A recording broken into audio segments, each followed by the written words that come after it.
Start అయ్యి 15 రోజులు అవుతుంది. ఈ 15 రోజుల్లో మనం ఏమి నేర్చుకున్నాము, నేనేం చెప్పాను అన్న దాని మీద ఒక చిన్న క్లారిఫికేషన్ ఇస్తాను, బోర్డు మీద రాస్తాను.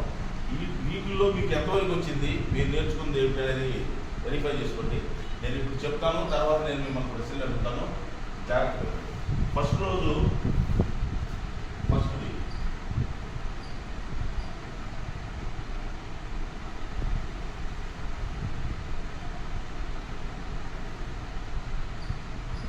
ఇంట్రడక్షన్ టు NAC APSSDC, అలాగే PMKVY, next NSDC.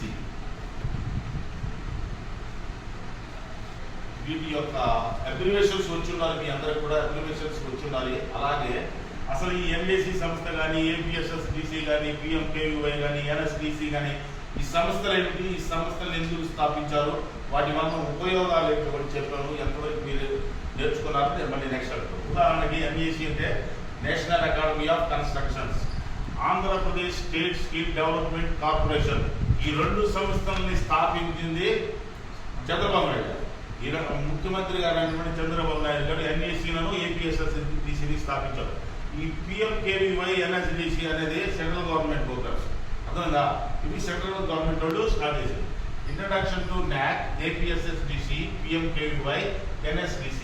Next item వచ్చేప్పటికే మెజర్మెంట్స్ అండ్ కన్వర్షన్స్ తెలుసుకున్నారు కదా, కొలతలు వాటి మార్పులు. మెజర్మెంట్స్ ఎలా తీసుకోవాలి, స్కేల్ నుంచి ఎలా తీసుకోవాలి, టేప్ ఉపయోగించి మెజర్మెంట్స్ ఎలా తీసుకోవాలి, ఏంటి ఈ మెజర్మెంట్స్ అండ్ కన్వర్షన్స్. మీటర్లని గజాల్లోకి ఎలా మార్చాలి, గజాలను మీటర్లోకి ఎలా మార్చాలి అని దాని గురించి ఫార్ములాస్ చెప్పాను.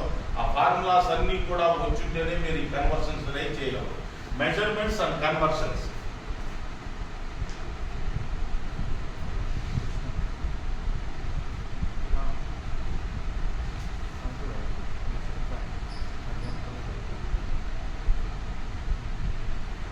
నెక్స్ట్ థర్డ్ ఐటమ్ వచ్చేప్పటికే బేసిక్ మ్యాథమెటిక్స్, లెక్కలు తెలుసుండాలి, ఏరియా కనుక్కోవడం తెలుసుకున్నాయి.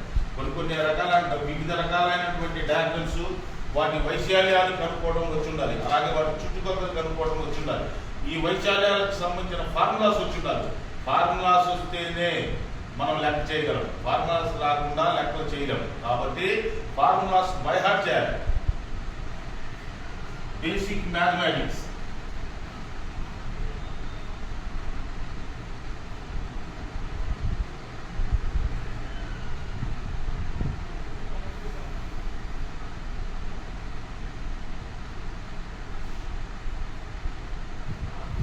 నెక్స్ట్ ఏం చెప్పాను, సర్వేయింగ్ అంటే ఏంటి, అసిస్టెంట్ సర్వేయర్ డ్యూటీస్ ఏంటి, సర్వేయింగ్ అంటే ఏంటి, అసలు అసిస్టెంట్ సర్వేయర్ ఇప్పుడు మనం నేర్చుకునేది అసిస్టెంట్ సర్వేయర్.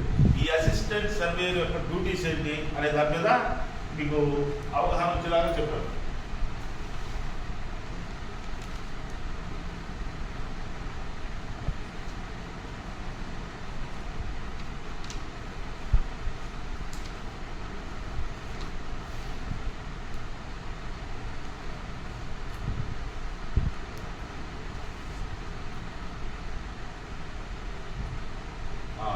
సర్వేయింగ్ అంటే ఏదమ్మా చెప్పు, అరే నోటీస్ కదా